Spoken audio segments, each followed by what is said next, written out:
Hello Mark, this is Hellena. My student number is S0441012. The speech title is Regina Hartley, Why the Best Hire Might Not Have the Perfect Resume. And I'm a freshman. Your company launches a search of an open position. The applications start rolling in, and the qualified candidates are identified. Now the choosing begins. Person A, Ivy League, 4.0, flawless resume, great recommendations, all the right stuff. Person B, state school, fair amount of job hopping, and all jobs like cashier and singing waitress. But remember, both are qualified. So I ask you, who are you going to pick? My colleagues and I created very official terms to describe two distinct categories of candidates. We call A the silver spoon, the one who clearly had advantages and was destined for success. And we call B the scrapper, the one who had to fight against tremendous odds to get to the same point. You just heard a human resources director refer to people as silver spoon and scrappers. Laughter, which is not exactly politically correct and sounds a bit judgmental. But before my human resources certification get revoked, laughter. Let me explain. A resume tells a story, and over the years I've learned something about people whose experiences read like a patchwork quilt. That makes me stop and fully consider them before tossing their resumes away. A series of odd jobs may indicate inconsistency, lack of focus, unpredictability, or it may signal a committed struggle against obstacles. At the very least, the scrapper deserves an interview. To be clear, I don't hold anything against the silver spoon. Getting into and graduating from an elite university takes a lot of hard work and sacrifice. But if your whole life has been engineered toward success, how will you handle the tough times? One people I hired felt that because he attended an elite university, there were certain assignments that were beneath him, like temporarily doing manual labor to better understand an operation. Eventually, he quit. But on the flip side, what happens when your whole life is destined for failure and you actually succeed? I want to urge you to interview the scrapper. I know a lot about this because I am a scrapper. Before I was born, my father was diagnosed with paranoid schizophrenia, and he couldn't hold a job in spite of his brilliance. Our lives were one part cuckoo's nest, one part awakenings, and one part a beautiful mind. Laughter. I'm the fourth of 5 children raised by a single mother in a rough neighborhood in Brooklyn, New York. We never owned a car, we never owned a home, a car, a washing machine, and for most of my childhood, we didn't even have a telephone. So I was highly motivated to understand the relationship between business success and scrappers. because my life could easily have turned out very differently.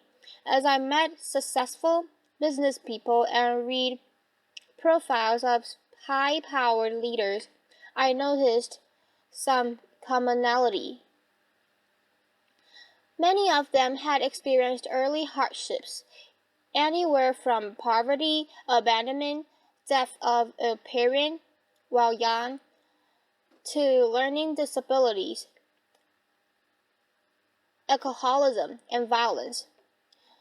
The conventional thinking has been that trauma leads to distress, and there's been a lot of focus on the resulting dysfunction. But during studies of dysfunction, data revealed an unexpected insight that even the worst circumstances can result in growth and transformation. A remarkable and counterintuitive phenomenon has been discovered, which scientists call post-traumatic growth.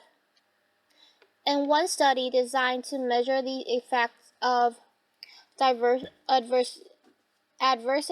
on children at risk, among a subset of 698 children who experienced the most severe and extreme conditions, fully one-third grew up to lead healthy, successful, and productive lives.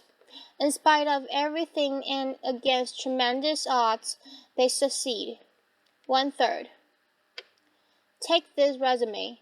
This guy's parents give him up for adoption. He never finishes college. He job hops quite a bit, goes on a sojourn to India for a year, and to top it off, he has dyslexia. Would you hire this guy? His name is Steve Jobs. In a study of the world's most highly successful entrepreneurs, it turns out a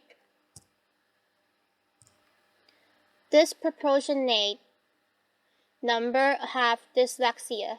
In the U.S., 35% of the entrepreneurs studied had dyslexia.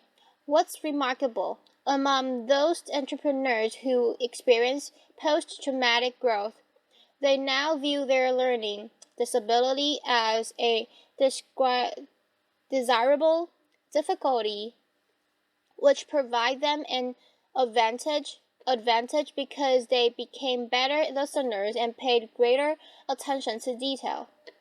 They don't think they are who they are in spite of adversity. They know they are who they are because of adversity. They embrace their trauma and hardships as key elements of who they've become, and know that without those experiences, they might not have developed the muscle and grit required to become successful.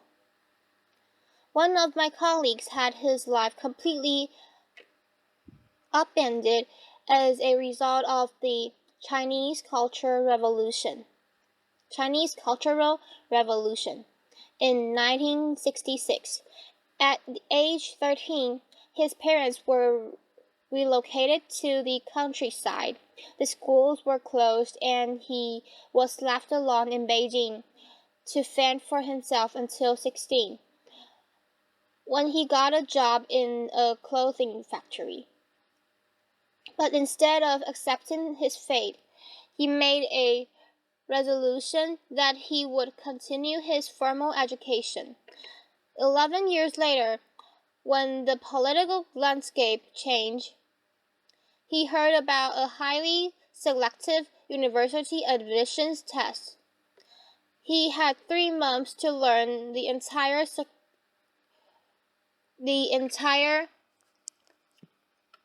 curriculum of middle and high school. So, Every day he came home from the factory, took a nap, studied until 4 a.m., went back to work, and repeated this cycle every day for 3 months. He did it. He succeeded. His commitment to his education was unwavering, and he never lost hope. Today he holds a master's degree, and his daughter each have degrees from Cornell and Harvard.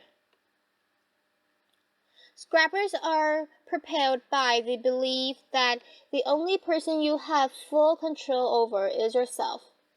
When things don't turn out well, Scrapper asks, "What can I do differently to create a better result?"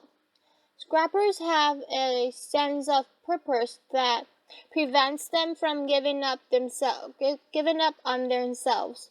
Kind of like if you survived poverty, a crazy father, and several muggings, you figure, business challenges? Laughter. Really? Piece of cake. I got this. Laughter. And that reminds me, humor. Scrappers know that humor gets you through the tough times, and laughter helps you change your perspectives. And finally, there are relationships.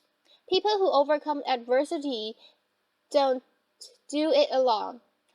Somewhere along the way, they find people who bring out the best in them and who are invested in their success. Having someone you can count on, no matter what, is essential to overcoming adversity. I was lucky.